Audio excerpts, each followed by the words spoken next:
Sabe quando você está conversando com alguém e de repente essa pessoa diz algo que realmente muda a sua cabeça? Vira a chave. Você se sente mais ou menos assim. Então, eu sou o Léo Morato e eu documento frequentemente aqui a minha rotina de forma real, me preparando para um processo seletivo que exige um estudo de longo prazo. E eu acredito que você pode estar passando por uma situação parecida. Aqui eu trago o número de acertos reais, quantidade de questões feitas, falhas, o que tem funcionado, o que não tem funcionado, realmente sem filtro. Mas hoje o que eu vou falar aqui é como mantenha a constância e como um conselho que eu recebi mudou completamente a forma como eu enxergava esse processo. Eu honestamente não me considero uma pessoa que tem a tendência de reclamar frequentemente. Mas há um tempo atrás eu estive na mesma semana desabafando com dois colegas e nessas ocasiões eu conversava com eles acerca de como seria aquele final de semana, como seria um porre, a quantidade de aulas atrasadas que eu estava, de revisões passadas, de questões que eu deveria fazer e de como aquela rotina realmente era exaustiva. Na segunda ocasião, falando que eu lembro até hoje que naquela semana eu tinha visto um post de uma pessoa que tinha sido aprovada num concurso de residência médica que eu buscava ser aprovado e que ela tinha feito 60 mil questões naquele ano, no ano de preparação dela.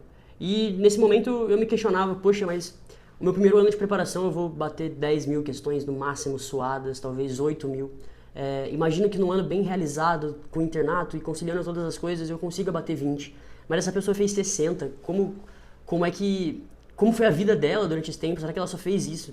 E foi quando naquela semana eu fui questionado pela minha mãe, inocentemente, acerca de como eu estava enfrentando a ideia de que no meu próximo ano eu teria uma rotina muito mais intensa e que exigiria muito mais dedicação e abdicação. E como é que eu interpretava aquilo, como eu lidava com aquilo. E mais uma vez, naquela semana de sensação de fardo a ser carregado e de que eu tinha um peso que era essa aprovação e esse processo de estudos, na verdade, ela me disse: Léo, você fala como se você fosse obrigado a passar por tudo isso, mas você tomou essa decisão por livre e espontânea vontade. E eu simplesmente travei. Em algum momento da caminhada, eu me vi como se tivesse alguém colocando uma arma na minha cabeça e me obrigando a querer viver isso. E o fato é que você escolheu uma vida, talvez, com um padrão de vida alto. Você escolheu viver e sonhar alto. E a partir dessa consequência de uma escolha sua, que ninguém te obrigou a fazer, a gente tem que entender que as nossas atitudes têm consequências. E honestamente, falando dos meus estudos, em 2020 eu sonhava em ser médico. E daqui a um ano eu vou ter um jaleco escrito médico com o meu nome. E quando foi que o meu ano que vem, que vai ser o ano da minha formatura, se tornou, na verdade, um grande fardo, um grande ano em que eu viveria um grande peso, simplesmente por ter que ter uma rotina condizente e coerente com o futuro que eu escolhi. E a verdade é que muitas vezes quando a gente fala sobre motivação para estudar, muito disso é sobre gerenciamento de tempo, é sobre coerência e não necessariamente o sentido literal do entendimento que temos de motivação. Recentemente eu fiz uma conta que mostrou que eu sou completamente seletivo com relação às escolhas que eu faço perante os meus estudos.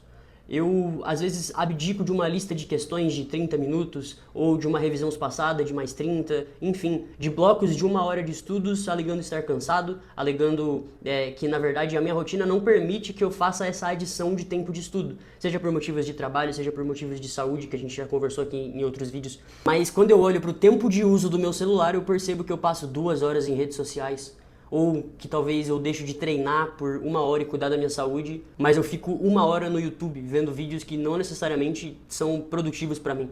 Não que você tenha que viver exclusivamente e coisas que vão otimizar e potencializar o seu alcance à aprovação, mas de fato eu sou completamente seletivo com relação às minhas escolhas. E talvez seja algo que você tem feito e seja por esse motivo que você não consegue manter a constância nos seus estudos, porque você não é coerente com relação ao futuro que você quer viver. Infelizmente, dizer sim pro Reels é dizer não para as revisões do dia. E, por consequência, dizer sim para a procrastinação talvez seja dizer não para a aprovação. E eu sei que parece exagerado, mas até o mesmo descanso verdadeiro exige, de fato, com que haja uma redução de estímulos, uma redução do seu nível de excitação cortical. E isso não é questão de opinião, é ciência. Quando você passa 1 hora no seu celular descendo e fazendo aquele scroll e rodagem de tela infinito, você simplesmente faz o oposto do que é o descansar. Você tem uma hiperexcitação fragmentada do seu sistema dopaminérgico e a partir de micro-recompensas em formato de dopamina que os vídeos engraçados oferecem, os plot twists no meio dos vídeos, talvez uma risada, um vídeo emocionalmente carregado, faz com que o seu cérebro entre no estado de hiperestimulação. E apesar de ser uma hiperestimulação em baixa intensidade, por isso que você não tem a sensação de ficar cansado, você tem ali um estímulo completamente viciante e extremamente cansativo. É por isso que muitas vezes você passa o dia todo deitado, mas não tem a grande motivação para se levantar e estudar. Até porque é muito mais legal e muito mais liberador de dopamina, talvez passar o seu dia vendo vídeos engraçados ou vídeos sobre temas e assuntos do seu interesse, do que necessariamente estudar e caminhar para o seu sonho. Mas será que essas microfragmentações, essas recompensas microfragmentadas, realmente vão te levar a algum lugar? E não é sobre ser obcecado, é só sobre ser coerente. Talvez a minha lógica é que eu prefiro pecar no excesso durante 1 ou 2 anos e talvez fazer um acordo de viver o que eu gostaria de viver pelos próximos 30. Será que é justo para você? E pra gente poder finalizar esse vídeo, se você manter o seu ritmo de estudos dos últimos 30 dias, será que você vai alcançar o seu objetivo final? Se a resposta para essa pergunta foi sim, de fato, talvez esse vídeo nem seja aplicado para você. Mas se a resposta foi não, talvez seja a hora de se tocar e entender que ninguém vai gerenciar o seu tempo e ser coerente com os objetivos da sua vida para você. Bom, se você gostou do vídeo, se inscreve no canal e dá um like aí para compartilhar.